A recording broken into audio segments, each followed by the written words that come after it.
নমস্কার, আমরা এসেছি বর্ধমান, পূর্ব বর্ধমান জেলার একদম মেন প্রাণকেন্দ্র যেটা কার্জন গেটেরই পাশে।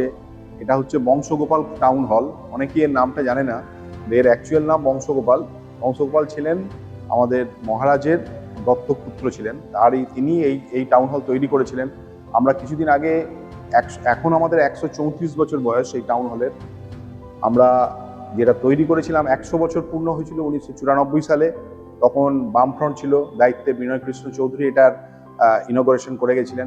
তারপর এখন আমাদের তৃণমূল কংগ্রেসের আমলে আমাদের চেয়ারম্যান পরেশচন্দ্র সরকার এটার সংস্করণ করেছে, একদম নবরূপ দিয়েছে। আমরা আপনাদেরকে ভেতরটা দেখানোর চেষ্টা করছি।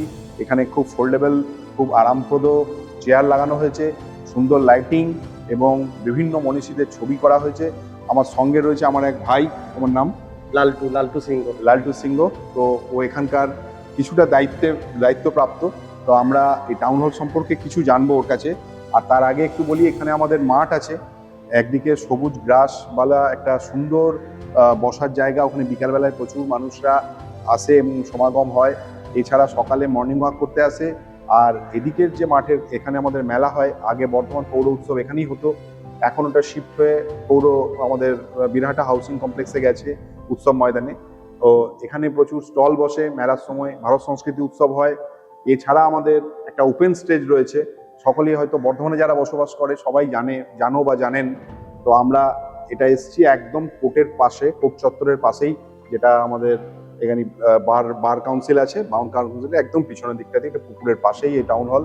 আপনারা আসুন, দেখুন। এটা একটা ঐতিহাসিক জায়গা এবং এর সম্পর্কে তো বলতে গেলে প্রচুর কথা, অত কথায় আমি যাচ্ছি না। একটা ঐতিহাসিক ঘটনা এই টাউন হলকে ঘিরে যে রয়েছে। তো তার আগে আমরা এখানকার দায়িত্বপ্রাপ্ত যে লাল্টু রয়েছে তার কাছ থেকে দু এক কথা শুনি। বলো টাউন হল সম্পর্কে কেমন তুমি কাজ করছো। টাউন হলে দেখুন, যারা আসছে, সামনে হয়তো আপনি বলতে ভুলে গেছেন, সামনে একটা বাচ্চাদের গার্ডেন আছে। এটা কিন্তু কোনো রকমের কোনো যে টিকিট বা কোনো পয়সা বিনামূল্যে, এটা বাচ্চারা খেলে, বাচ্চা শিশুরা। এখন তো খেলাধুলা সব বন্ধই হয়ে গেছে, কিন্তু এত সুন্দর একটা পরিবেশটা তৈরি হয়েছে ওইখানটায়। আপনারা বা আপনার যে চ্যানেলটা যারা দেখছে, তারা দেখলে আর আসলে বুঝতে পারবে জিনিসটা কত সুন্দর পরিবেশ। আর টাউন হলের ব্যাপারে এখানে তো বিভিন্ন অনুষ্ঠানের একটা প্রোগ্রাম, স্কুলের প্রোগ্রামের কালচার সবকিছুই অনুষ্ঠান হয়, সাংস্কৃতিক ডান্স অনুষ্ঠান প্রোগ্রামগুলো। এবং এইখানে অন্য বাইরে থেকে এখানের বাজেটটাও খুব কম। হ্যাঁ, আর এখানে পরিবেশটা এত সুন্দরভাবে করেছে, যেটা হচ্ছে যে নতুন করে যেটা করেছে আমাদের চেয়ারম্যান স্যার পরেশচন্দ্র সরকার মহাশয়। তো যারা আসবে দেখেই মনে হবে যে আমরা কোথায় এসেছি। মানে যেটা রাজবাড়ির, আমরা এখন যেটা আগে আমরা তো রাজবাড়ি যেতাম, অনেক রাজবাড়িতে ঢুকতে পাই না, অ্যালাও হয় না, বা ফটো তুলতেও পাই না।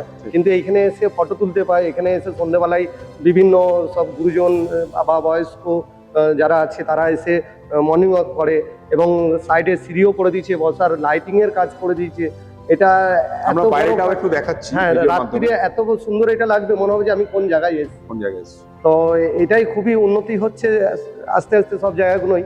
এটাও আমার নিজেও ব্যক্তিগত খুব ভালো লাগে। আমার তো মনে হয় কিছুদিন আগেও এটা যা ভগ্নাবশেষ হয়ে গেছিল, ভগ্নদশা বা ভগ্নাবশেষ হয়েছিল, তাতে একদমই খারাপ লাগছিল যে এত সুন্দর একটা ঐতিহাসিক গৌরব উজ্জ্বলিত একটা বর্ধমানের সুন্দর জায়গা, ঐতিহাসিক প্রতিষ্ঠান, এখানটা এত দুর্দশা। হঠাৎ করে এই যে এত তাড়াতাড়ি এটাকে খোল নলচে পাল্টে দিয়ে যে সংস্করণটা হলো, এখন তোমার কেমন লাগছে? এখন তো আমার খুব আনন্দ লাগছে। আমার কেন, বর্ধমানবাসীরও আনন্দ লাগবে। কেন, যারা যারা এসছে তারাই একমাত্র এই ব্যাপারটা জানতে পারবে যে কেমন ছিল, কেমন হয়েছে। এখানে বিভিন্ন ধরনের লাইটিং যেগুলো ছিল না, বিভিন্ন ধরনের কালার চেঞ্জ হয়েছে ধরুন। আর চেয়ারের সোফা থেকে নিয়ে সবকিছু চেঞ্জ হয়েছে।